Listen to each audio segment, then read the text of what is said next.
Salam Wacha, voilà, on va faire un cours sur la paracha de la semaine et la paracha de la semaine dernière. Donc la paracha de l'Echlecha de la semaine dernière, c'est le Kohar Alicha, la force d'avancer. Et sur ça, il y a un très bel enseignement du Rabbi. Le Rabbi il dit que si on peut courir, on doit courir. Si on peut si on doit marcher, si on peut marcher, on marche. Si on doit ramper, on rampe. Mais le but, c'est d'avancer. Ça, c'est le Kohar Alicha, c'est la force d'avancer. Et dans cette paracha, ce qui est à Pacha Vaïra, c'est le Kohar Alechol, le fait de manger, parce que Avram il a pu faire manger les anges. Et c'est quoi le fait de manger, de s'alimenter? C'est de faire pénétrer ce qui est extérieur à nous, donc le makif, ce qui nous entoure, donc que ce soit de la nourriture ou des connaissances. On mange des connaissances, comme on dit, j'ai envie de manger ce livre. Donc on fait pénétrer des connaissances, des éléments, donc de la nourriture qui est à l'extérieur de nous, ou des émotions au-dedans de nous.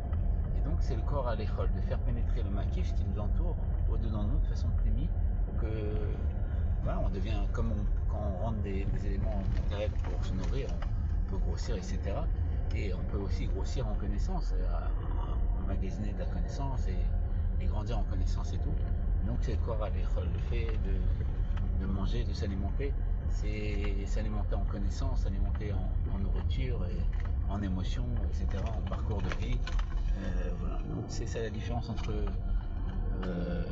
c'est ça les deux parachutes. Donc on a commencé par quoi avec la force d'avancer, et après c'est une manière d'avancer que c'est quoi les rôles, c'est le fait de s'alimenter et grâce à c'est pour ça que la parachute s'appelle Vaïra, grâce au fait de faire pénétrer dans nous des connaissances, de l'alimentation, mais grâce à ça on obtient la possibilité de voir Dieu, parce que plus on grandit en connaissance, plus on peut voir Dieu, on peut voir là, effectivement on grandit notre connaissance et on a grandi notre perception de Dieu, comme il est marqué dans le Tanya, c'est marqué dans la Gemara que ça j'ai dit, j'ai pas pu comprendre cette Gemara parce que j'ai pas mangé de viande, parce que la viande c'est quoi, ça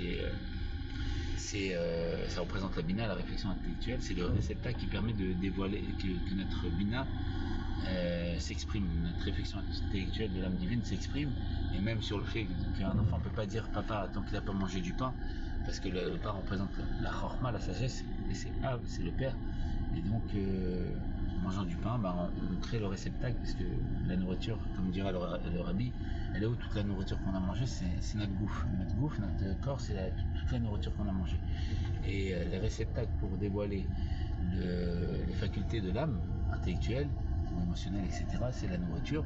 Et donc quand on va manger du pain, on va avoir un réceptacle pour exprimer la sagesse de Dieu. Et donc la sagesse de Dieu, c'est le fait de reconnaître Dieu, que tout vient de lui, etc., etc. Bon, voilà un petit enseignement avec la grâce de Dieu. On se retrouve au deuxième Betamigdash, et que de bonnes choses.